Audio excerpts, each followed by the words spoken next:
que hace 5.000 años ya en todos los lugares templados la vida dependía de los cereales. La vida de todos los... en ese momento había más o menos 7 millones de personas en el planeta Tierra. En las llanuras aluvionales templadas, esto significa el río Ganges, el río Nilo, el río Amarillo, empiezan a desarrollarse primero aldeas, pueblos y más tarde las ciudades que van a ser, de las que vamos a ser deudores de su organización. Pero cultivar cereales o cultivar granos, digamos, no es gratuito. Además del enorme esfuerzo que necesitan con esta tecnología, esta domesticación es una domesticación sin vuelta atrás. Cuando ustedes modifican el ecosistema tanto, no pueden, es muy difícil volver para atrás. Hay muy pocos ejemplos de caza y recolección. Uno de los ejemplos son los mapuches. Los mapuches llegaron a tener aldeas y agricultura, y cuando llegaron los españoles, para oponerse a ellos y protegerse y proteger su modo de vida y proteger sus tierras, se reconvirtieron en cazadores-recolectores, pero con el ganado de los españoles.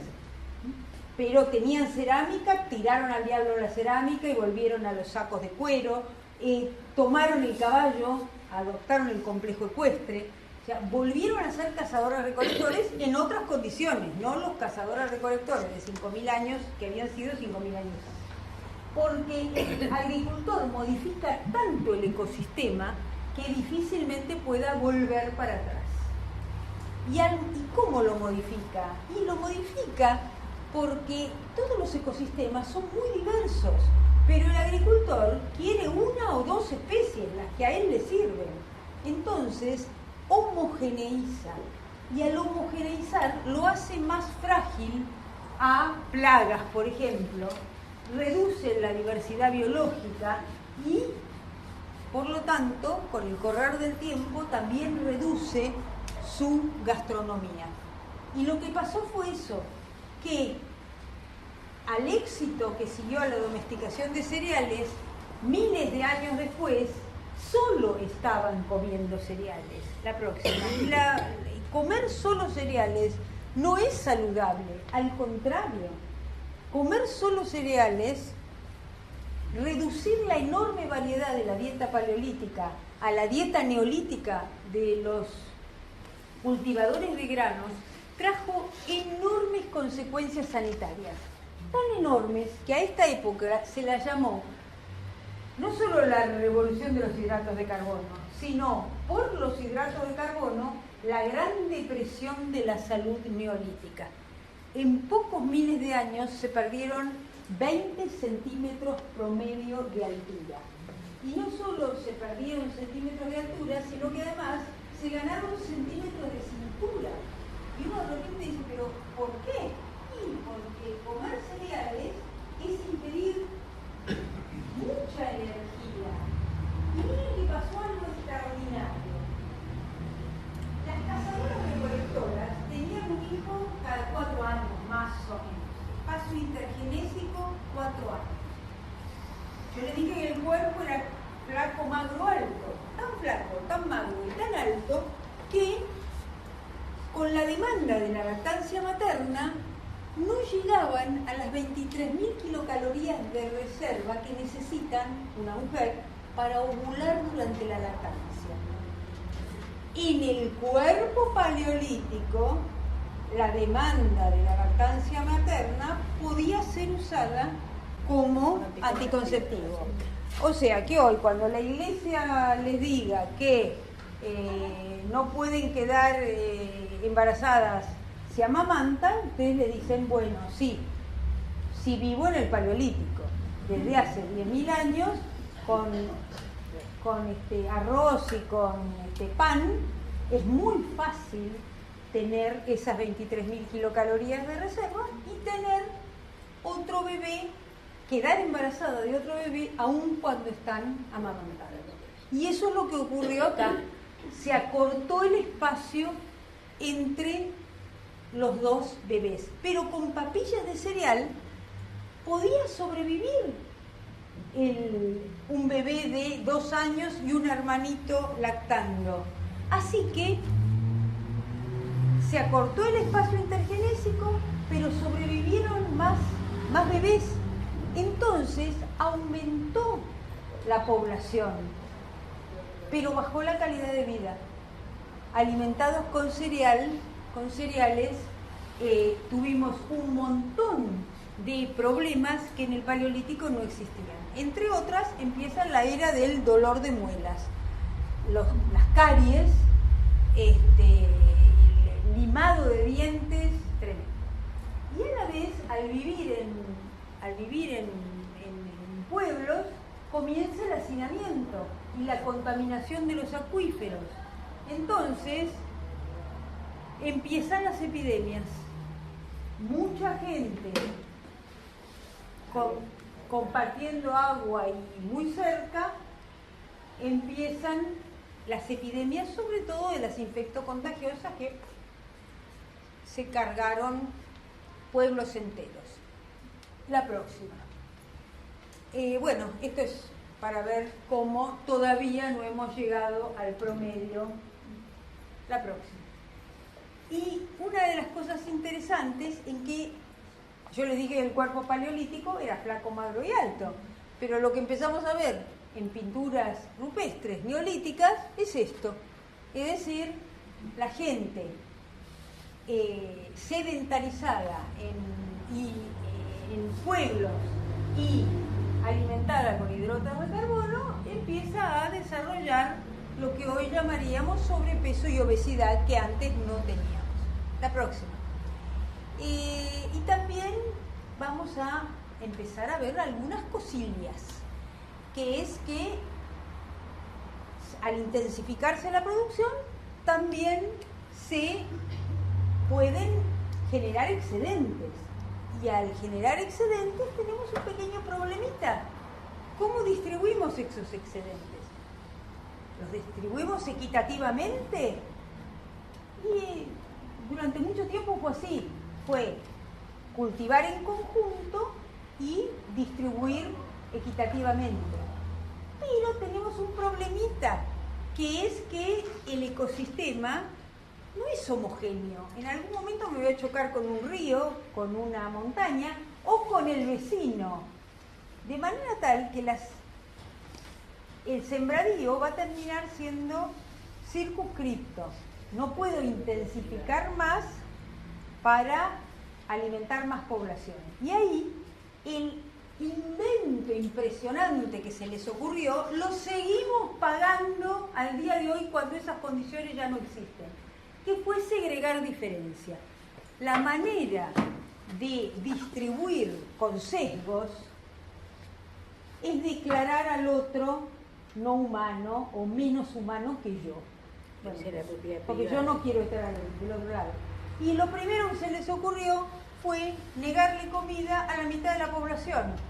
El desarrollo del complejo de supremacía masculino, que no se hace porque son malos, se hace o se genera en aquellos lejanos días, muy probablemente, porque todo esto es piripipipi, muy probablemente por el nivel de fuerza física necesario para la producción de alimentos, para la defensa del granero, y donde uno privilegia la fuerza física, y sí, las mujeres somos más chiquitas, tiramos una lanza más, excepto algunas súper deportistas, hiper trabajadas, tenemos menos fuerza física, y sí, menos musculatura, menos altura.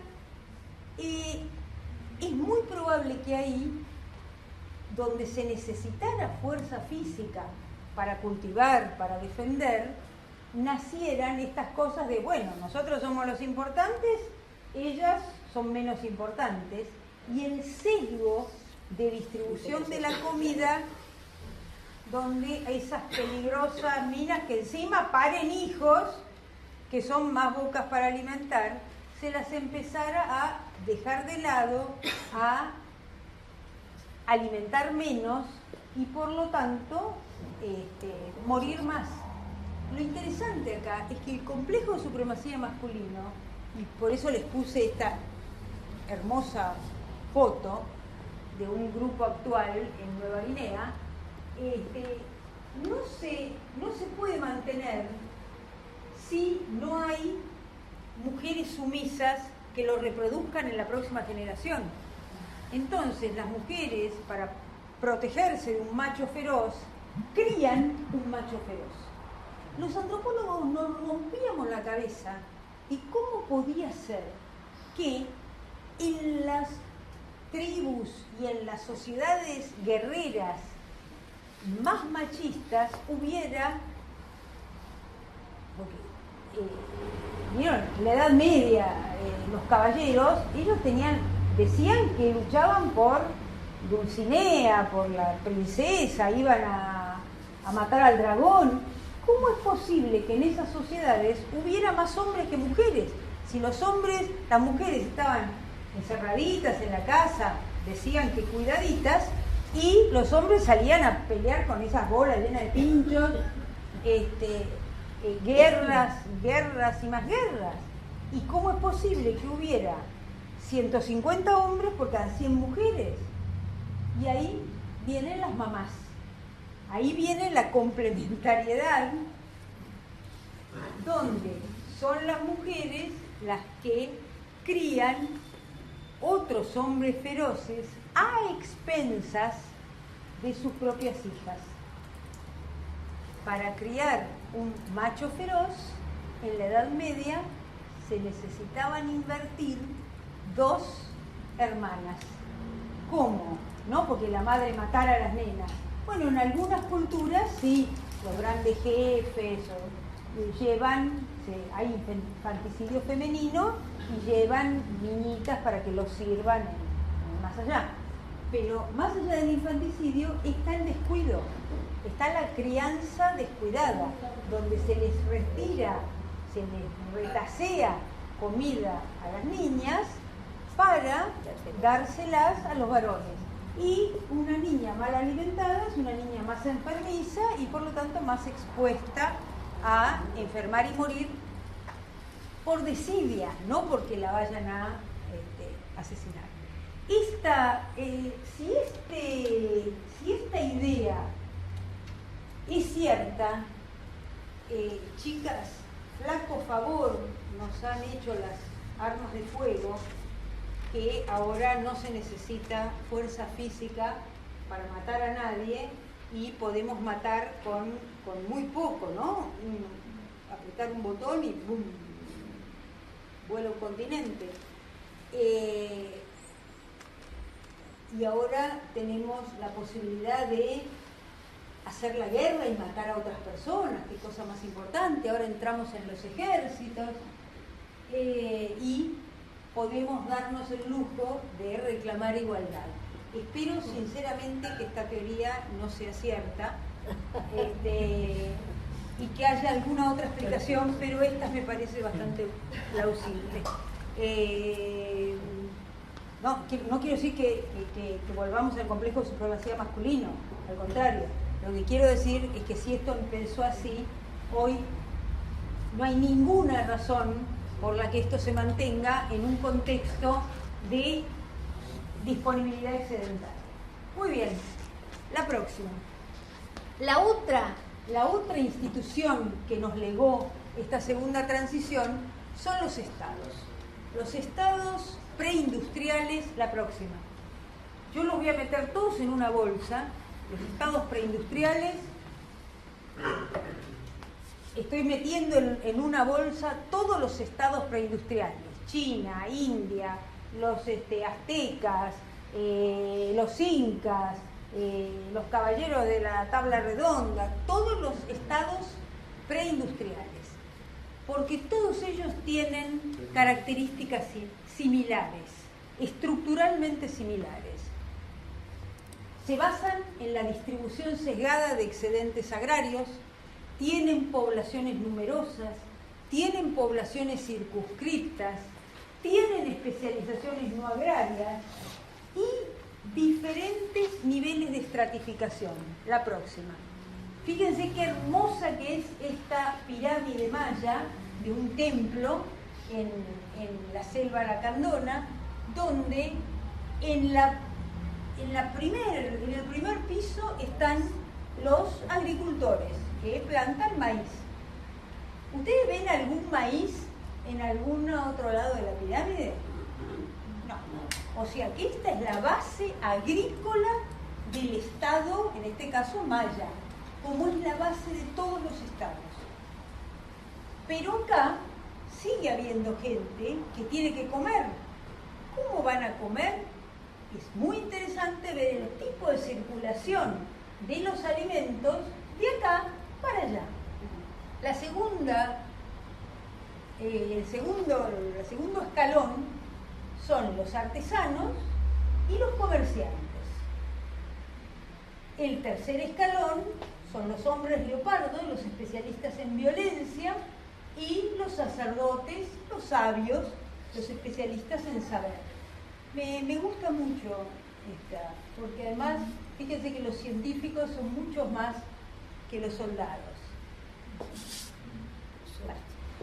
Por suerte, claro, por eso, creo que por eso la puse. Arriba están los administradores, que por suerte son poquitos. Y arriba de todo está el Alashwini, el rey. Ahora bien, solamente vemos comida acá. ¿Cómo circula esta comida? Bueno, la primera circulación es el impuesto para mantener el Estado. Todos estos y allá arriba comen este maíz.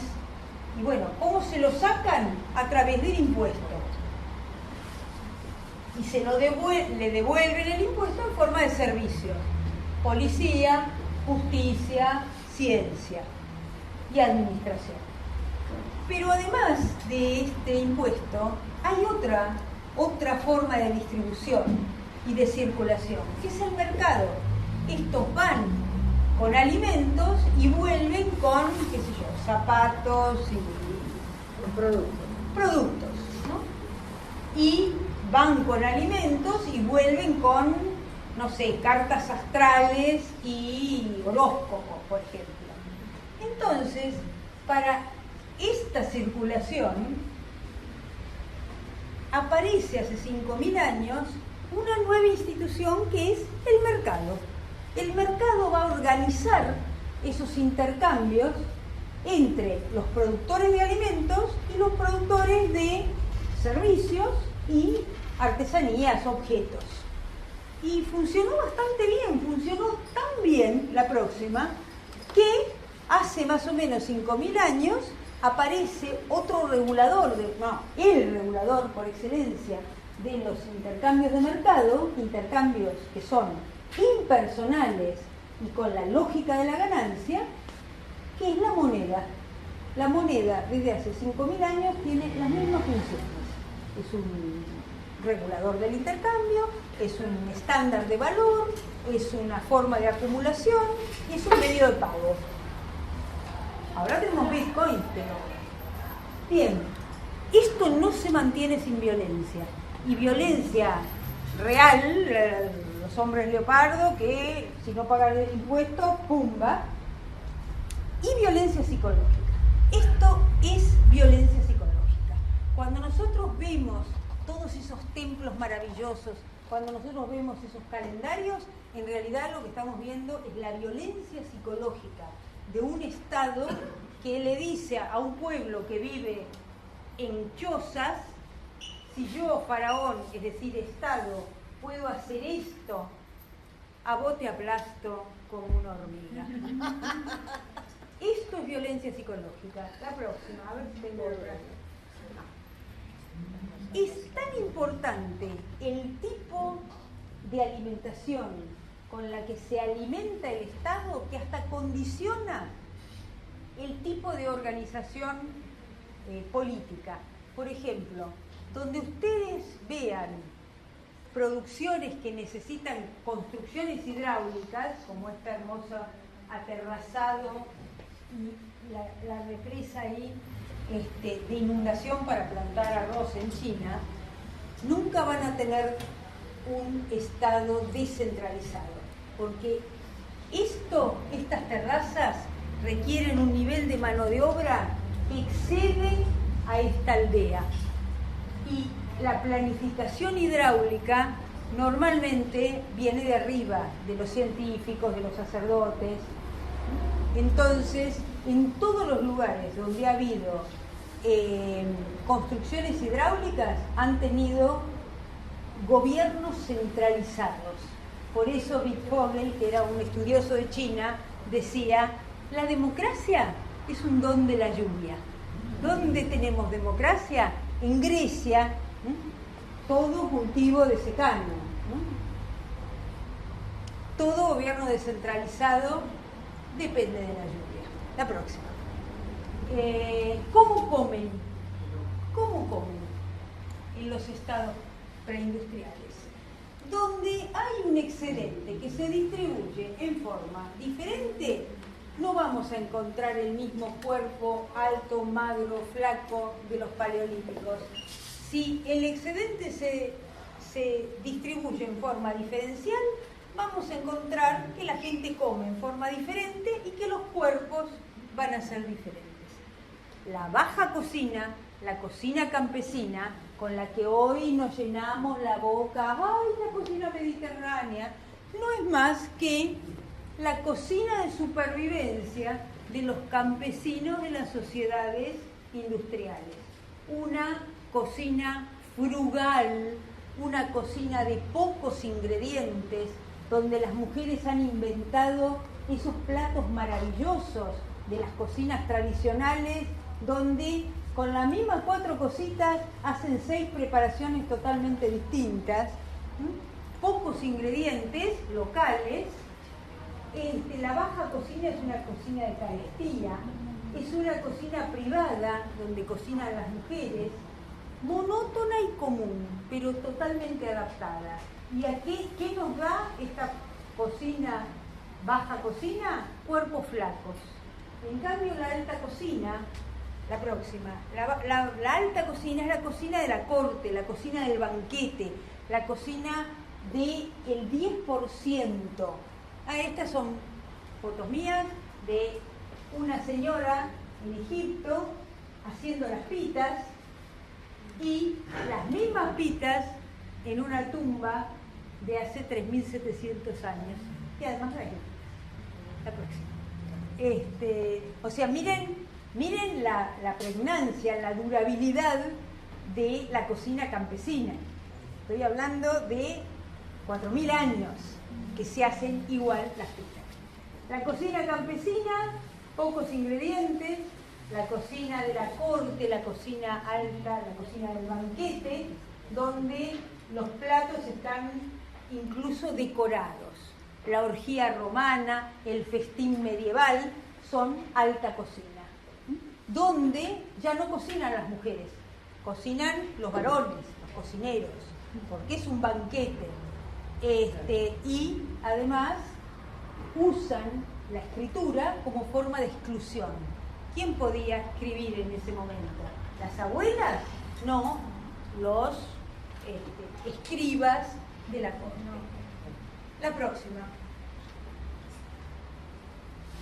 Los cuerpos gordos de la alta cocina, los cuerpos flacos de la baja cocina. Durante los últimos 5.000 años, más o menos, fue como fácil saber a qué sector pertenecía una persona mirándole la cintura. Si era gordito, estaba bien alimentado, alta cocina.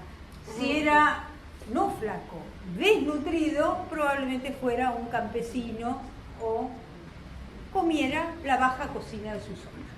Hoy se ha dado vuelta el sentido del hambre y hoy nuestros ricos tienen más probabilidad de ser flacos y nuestros pobres gordos. La próxima. Y llegamos al final. Menos mal, porque ustedes ya veo las caras como se ven. La tercera transición, la revolución industrial, también va a impactar en los alimentos. La próxima, la revolución industrial va a cambiar totalmente la forma de alimentación, porque cambia la forma de vivir, porque cambia la tecnología, porque cambian las fuentes energéticas, la forma de producir y reproducirse, y en esta transición el alimento trazador ya no es ni la carne, ni los cereales y la leche, sino es un alimento que no alimenta, la caña de azúcar. Un alimento absolutamente marginal, es de Nueva Guinea, no sabemos cómo llegó a la India en el 3000 a.C. Las guerras médicas lo introdujeron en Europa porque los que tenían azúcar cristalizada eran los persas, la corte persa, no el campesino persa. En las cruzadas, los cruzados lo llevan a Europa y hacen un trapiche en la isla de Malta, pero va a ser con el colonialismo después del siglo XVI que era tan caro en Europa el azúcar cristalizado que los colonizadores dijeron, bueno, ¿qué puedo cultivar en estas nuevas tierras tropicales que me haga rico rápido? Azúcar, porque era carísimo. Entonces, ahí se inventó la fábrica. El trapiche fue la primera fábrica. Es más, Sidney Mills dice que en ese momento no había fábrica, estamos hablando del siglo XVI, no había fábricas en Europa, que empiezan en el siglo XVII. La fábrica copia el modelo del trapiche azucarero. Bien, solo que, como habían eliminado a la población nativa, para manejar esos extraordinariamente rendidores cultivos y procesamiento de azúcar, van a secuestrar población africana para esclavizarla en las plantaciones azucareras, algodoneras, tabacaleras.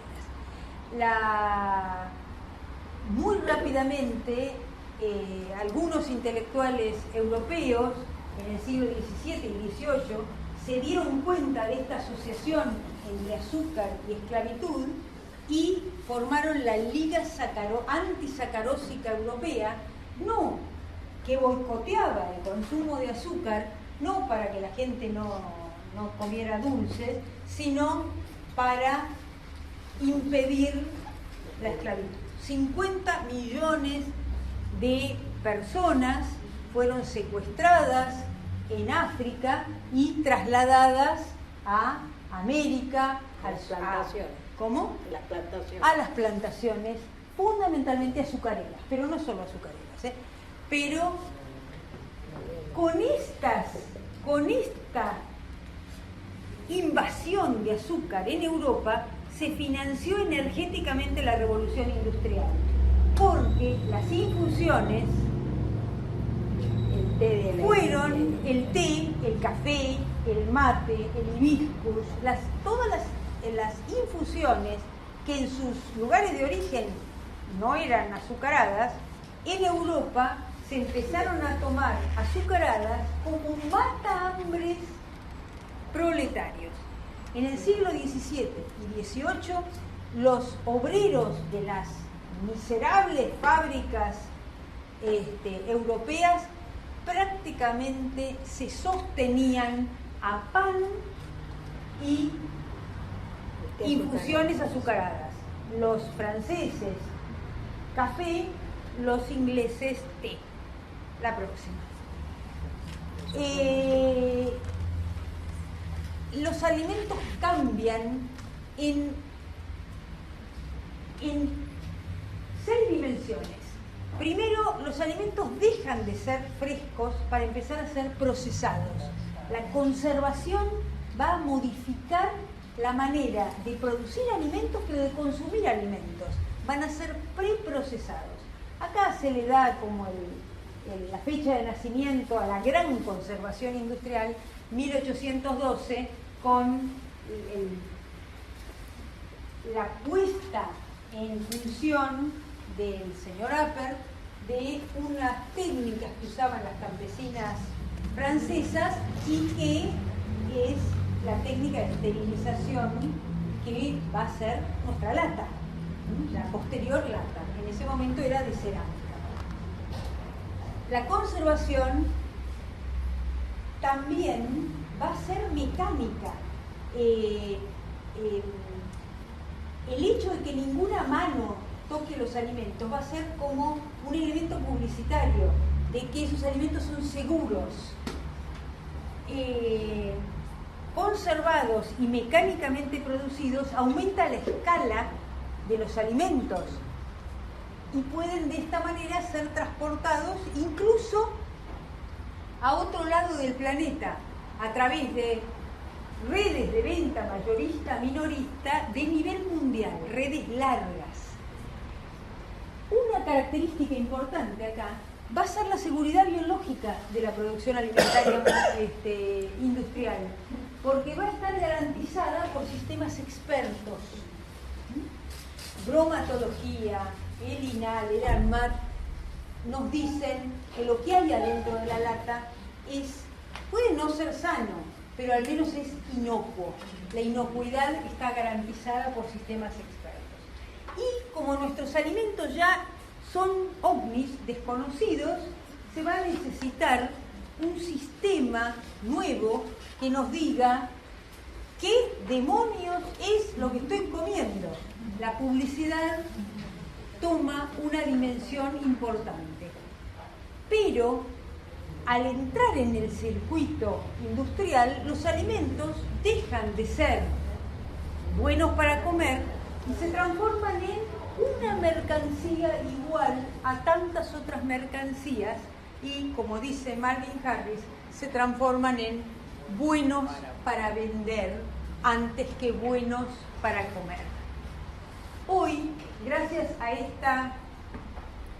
estos cambios en los alimentos, todas las dietas del mundo se han desestacionalizado y deslocalizado.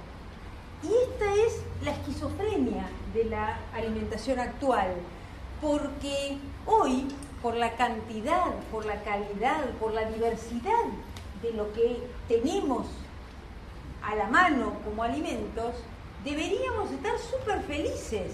Esto es el festín, es la era del festín. Sí, pero es la era del festín envenenado. Nuestros alimentos se han transformado en ovnis, como dice Claude Fisher, objetos comestibles no identificados. La próxima. No sabemos qué comemos, desconocemos su procedencia y hoy con los transgénicos incluso su composición interna. Desconfiamos del procesamiento, con qué colorantes, conservantes, saborizantes se empacó. Incluso desconocemos y desconfiamos del empaque, de la cadena de frío. Son ovnis. La próxima. Pasamos de los alimentos frescos que podían ser controlados por nosotros mismos a los alimentos industrializados que deben ser controlados por sistemas expertos, las marcas, el Estado, la academia, y hoy, después del año 80, a un nuevo tipo de alimentos, los alimentos creados. Esto es increíble porque dio vuelta lo que era un alimento durante millones de años. Los alimentos siempre fueron creaciones grupales. Nadie sabe quién fue la mujer que descubrió la nixtamalización del maíz. Simplemente pasó de una a otra mamá mesoamericana y llegó a todos los lugares de América. No sabemos quién fue la primera africana que se le ocurrió tostar el café y hacer una infusión. Los alimentos fueron siempre creaciones colectivas. Uno los actualizaba en lo individual cuando se los comía. Hoy es al revés. Los alimentos nacen en laboratorios, nacen en equipos de investigación, ¿no? Hay algunos lactobacilos que tienen el nombre del señor que los creó, Yakult, que hizo el lactobacilo Yakult, yogur Yakult, empresa Yakult, narcisista el hombre, pero bueno. Estos alimentos no tienen historia. Yo no le puedo decir a mi abuelita, ay, abue, ¿qué me como? ¿Un Actis regularis o un LK6 defensis? ¿Qué me va a decir mi abuelita? Preguntarle a Pancho Ibáñez. Si no existían en su época, no es que no existieran los lactobacilos, no existían estos alimentos raros que incluso están en contra de la cultura. Hoy la leche viene fortificada con hierro. ¿Cómo, abue? Si la leche era fuente de calcio. Y bueno, pero está enriquecida con hierro. Entonces, acá la publicidad es fundamental. Y hablo de publicidad y no información, porque no informan. Es propaganda, es una comunicación interesada. Porque la agroindustria genera una oferta, una demanda a la medida de su oferta, nos convence. Y por supuesto, para mí, lo peor es la publicidad dedicada a los niños, porque manejando el gusto infantil se maneja el gusto adulto y los consumos de la familia, porque todavía la unidad doméstica sigue siendo el lugar más importante donde se realizan los eventos más significativos al momento de la alimentación humana. Todavía.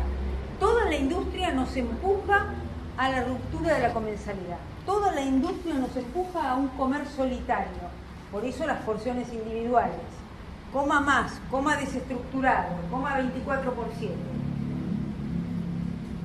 Los niños son el principal blanco de la publicidad. 30 años promoviendo la lactancia materna para que McDonald's saque esta propaganda.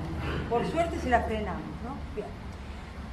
Esta industria avanza a nichos cada vez más recónditos.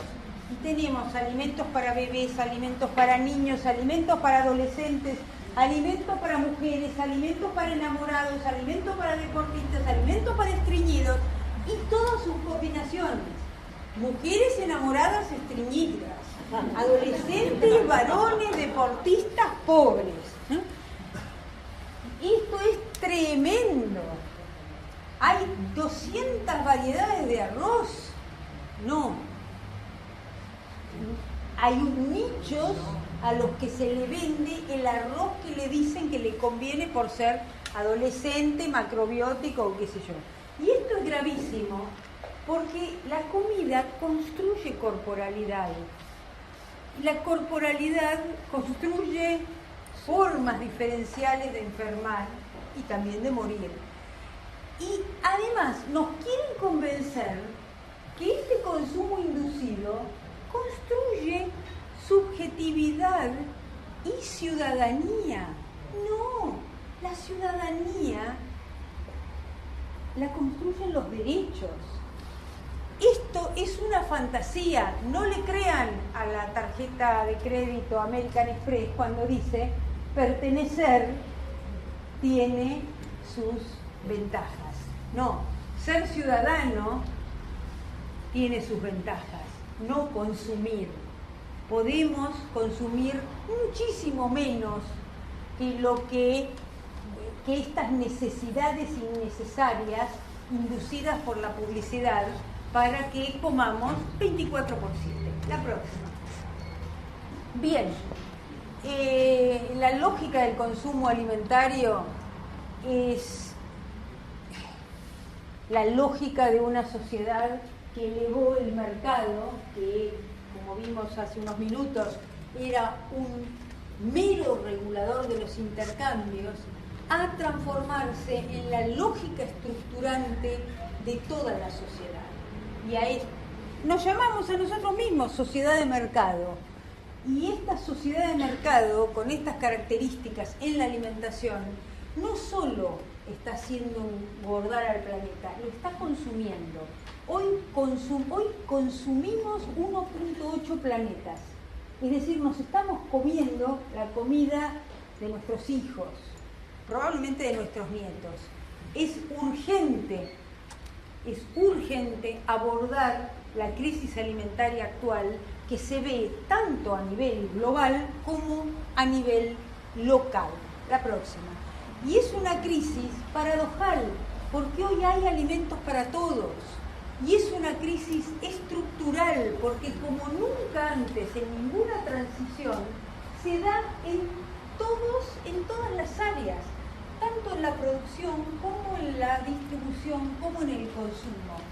Y es una crisis terminal, porque de acuerdo a lo que dicen los biólogos y los economistas, si no lo modificamos, el planeta revienta. Esta manera de producir no es sostenible. Esta manera de distribuir nos queda claro. 890 millones de desnutridos y 1.500 millones de personas con sobrepeso, de las cuales más del 50% de estas son obesas, hablan de que no hay equidad en la distribución, y esta manera de consumir nos lleva a la despersonalización, a la ruptura de la comensalidad y, como dice muy bien Claude Fischer, antes teníamos gastronomía, hoy tenemos gastroanomia. Y problemas complejos no tienen soluciones simples, no hay bala de plata. En un mundo más cálido, más comunicado, las soluciones van a ser de múltiples niveles, porque las maneras de consumir y de producir y consumir están globalizadas. La próxima. Voy a pasar las características de cada una de estas cosas, porque si no nos derretimos. La próxima. Solamente que lo que quería marcar es que este modelo hegemónico de producción no es sostenible, ¿no? Altamente dependiente del petróleo, con un paquete tecnológico excluyente, con uso de agroquímicos, las modificaciones monstruosas que estamos haciendo en el medio ambiente. Esto cuestiona la vida a nivel local, incluso a nivel de la especie, por la genotoxicidad que produce el paquete tecnológico que acompaña este modelo hegemónico de producción. Y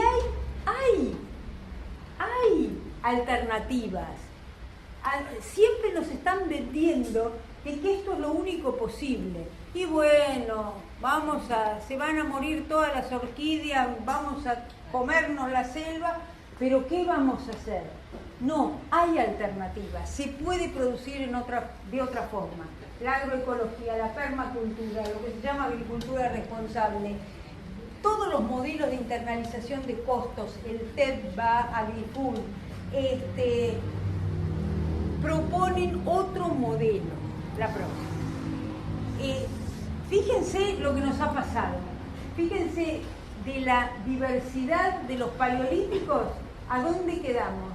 Hoy, 3 cereales, trigo, arroz y maíz, son los que proveen el 75% de toda la energía alimentaria del planeta Tierra y más de la mitad de las proteínas vegetales. Esto es dramático, la pérdida de diversidad es dramática. La próxima. Bueno, agrotóxicos, la próxima. Genotoxicidad, la próxima. En la ganadería no estamos mejores, ¿no? Nuestros animales hacinados logran sobrevivir gracias a que les estamos enchufando una cantidad de antibióticos gigantesca. Hoy hay antibióticos que no se pueden usar. La terramicina, olvídense, las bacterias se han hecho antibióticos resistentes.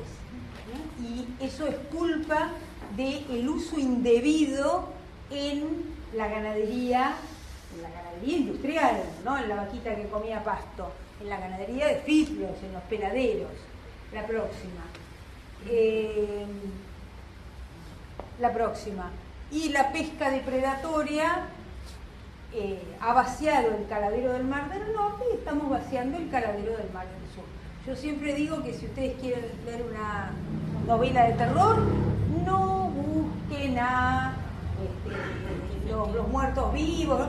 Lean el informe de pesca de la FAO 2008 porque es de terror, que advierte que si seguimos pescando así, tirando al mar muerto el 30% de la captura, para el 2050 se habrán extinguido el 90% de las especies marítimas. Un desastre. La próxima. Y no vale, como hace la Unión Europea, decir tirarle esto a los comensales, muchachos. Son los estados los que tienen que ponerse los pantalones y las polleras y actuar contra esta agroindustria depredatoria. La próxima.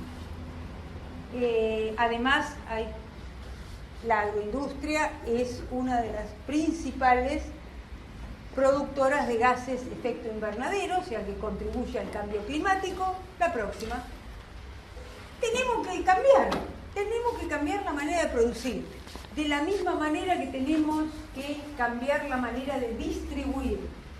Esto nos queda claro cuando decimos, ay, los 890 millones de desnutridos, tienen que poder comer. No. Sí, quiero decir, sí, los desnutridos tienen que poder comer, pero no son solo ellos los que tienen que cambiar la manera de comer. Las sociedades opulentas tienen que cambiar la manera de comer. Todos los patrones alimentarios actuales tienen que cambiar, porque estamos devorando el planeta. Esta manera de comer nos lleva al cambio climático, a la crisis energética. Está en peligro nuestra supervivencia como especie, porque no podemos vivir. Este es el único planeta que tenemos.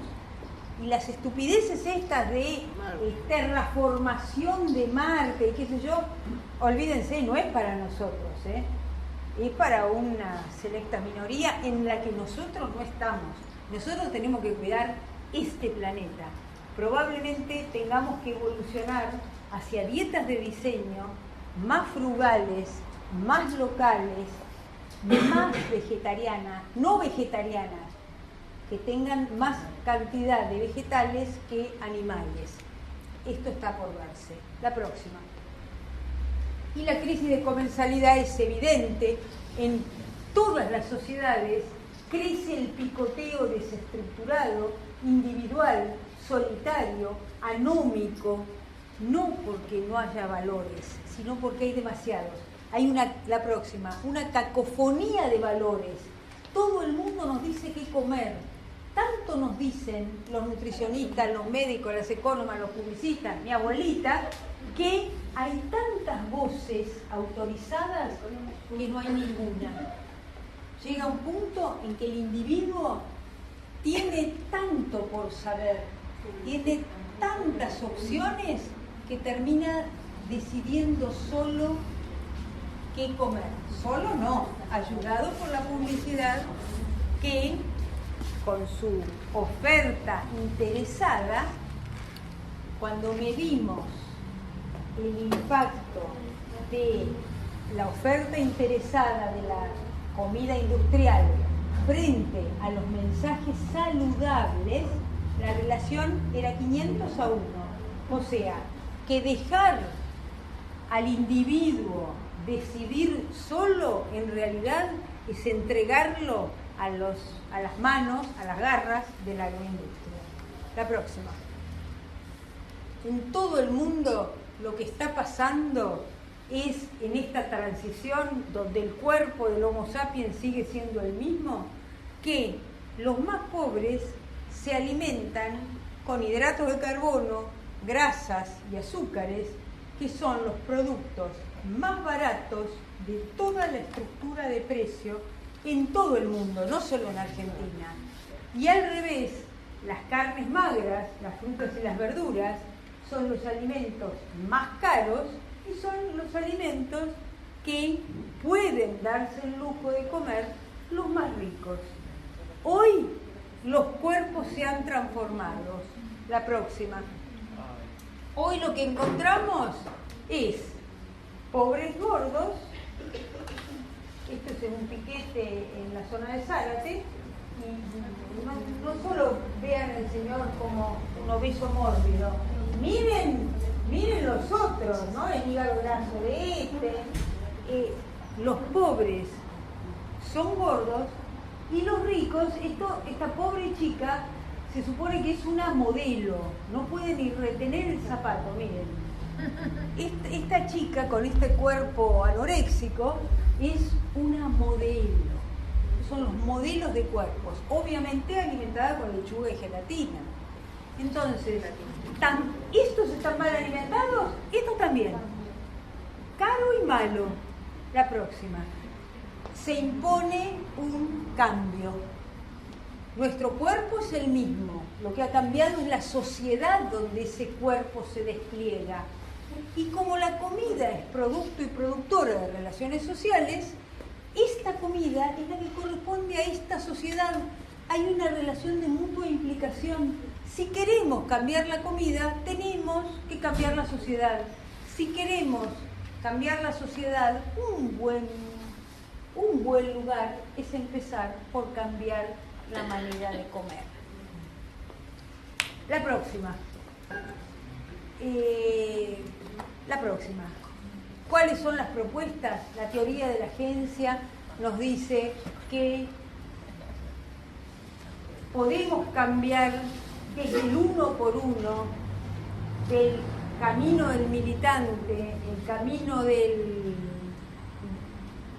religioso, del proselitista, uno por uno, cambiando la conducta individual, se cambian las estructuras. Esto viene de una vieja teoría social, vieja quiero decir del año 70, teoría social, que habla de la el doble vínculo de lo social. Porque si bien todos los individuos somos formateados por las estructuras, porque todos nacemos en una sociedad que nos antecede, a la vez nosotros somos los que hacemos vivir esas estructuras. De manera tal que el camino del cambio es múltiple. Cambiemos al individuo y las conductas individuales para cambiar las estructuras. Siempre doy el ejemplo de cuando yo empecé a consumir orgánicos, allá en el año 80 y algo, tenía que ir a las quintas. Agarraba mi Citroën y hacía sábado y domingo, me costaba comprar los pollos. Hoy son tantas la gente que consume orgánicos que hay mercado de orgánicos. Se generó un mercado de orgánicos, caro, ya lo sabemos, sin certificación, todo lo que quieran. Hoy compro orgánicos por internet. Ya no gasto mis sábados y domingos, menos mal porque ya no tengo esa energía, tratando de cambiar las conductas de los individuos, a la larga cambia las estructuras sociales. Pregúntele a los cristianos, eran 12 y trabajando militantemente, 300 años después, terminaron siendo la religión hegemónica en el Imperio Romano, o sea que funciona. Y la otra es de lo macro a lo micro. No dejemos de mirar cómo a través de las reglamentaciones, de las leyes, de las normas, cambiamos la vida de la gente.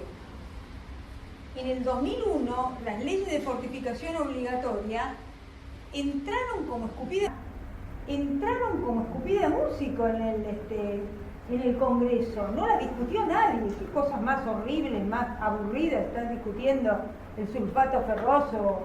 Y sin embargo, el sulfato ferroso en la leche y el ácido fólico en la harina le han cambiado la vida sin que lo sepan a esos chicos que hoy nacen con el tubo neural bien formado cuando antes no accedían a esos depósitos de hierro porque sus madres estaban pésimamente alimentadas. Entonces, hay que hacer las dos cosas y simultáneamente, el uno por uno para cambiar las estructuras y las estructuras para cambiar al individuo, a las conductas del individuo. Y hay que hacerlo rápido, y hay que hacerlo ya, porque estamos en peligro. En defensa propia tenemos que cambiar. La próxima. Yo, en este libro y todos, siempre levanto el derecho a la alimentación. El derecho a la alimentación lo entendamos como lo entendamos. La forma que tome seguridad con soberanía, como posición ética, como conceptualización teórica y como metodología. Levantemos el derecho. Esto no es, como dice Klaus Fischer, al que tanto cité porque lo quiero mucho, esto no es una crisis de civilización, chicos. Esto es una crisis de ciudadanía, esto es una crisis del derecho. En defensa propia, me parece que levantar el derecho a la alimentación es cambiar la manera de producir, es cambiar la manera de distribuir y es cambiar la manera de consumir. Y yo creo que esto se puede hacer la próxima y la última, levantando otros valores. Porque si seguimos con los valores de la sociedad de mercado, si seguimos pensando nuestra alimentación como mercancía, si permitimos que nos ganen los malos, esta lógica estructurante de las sociedades actuales a lo que nos lleva es a segregar diferencia, a que las sociedades se transformen en un gran shopping, pero para pocos, con una gran muralla, y nosotros vamos a caer del lado de acá, nosotros no somos los que vamos a caer en el shopping, dada la concentración del ingreso. Creo que en defensa propia tenemos que cambiar, y a lo que hay que atacar hoy es a la lógica del mercado, la lógica de la ganancia, y hoy a la lógica de la ganancia financiera. Me dirán que enfrente hay muchas cosas, es imposible. Sí, pero como decía Mandela, todo es imposible hasta que se hace. Así que creo que vale la pena. Miren, me he dedicado este último año a estudiar economía, cosa que me resulta una basofia, no es algo que yo quiero, pero viendo en diferentes países las medidas de las sociedades liberales contra el mercado. Y tengo una larga lista que ahora en unos años más voy a poder sacar, porque creo que se puede y creo que lo tenemos que hacer rápidamente. Es una buena esperanza tratar de producir nuestra comida con sustentabilidad, distribuir nuestra comida con equidad y compartirla en comensalidad, que lo podemos hacer. Muchísimas gracias.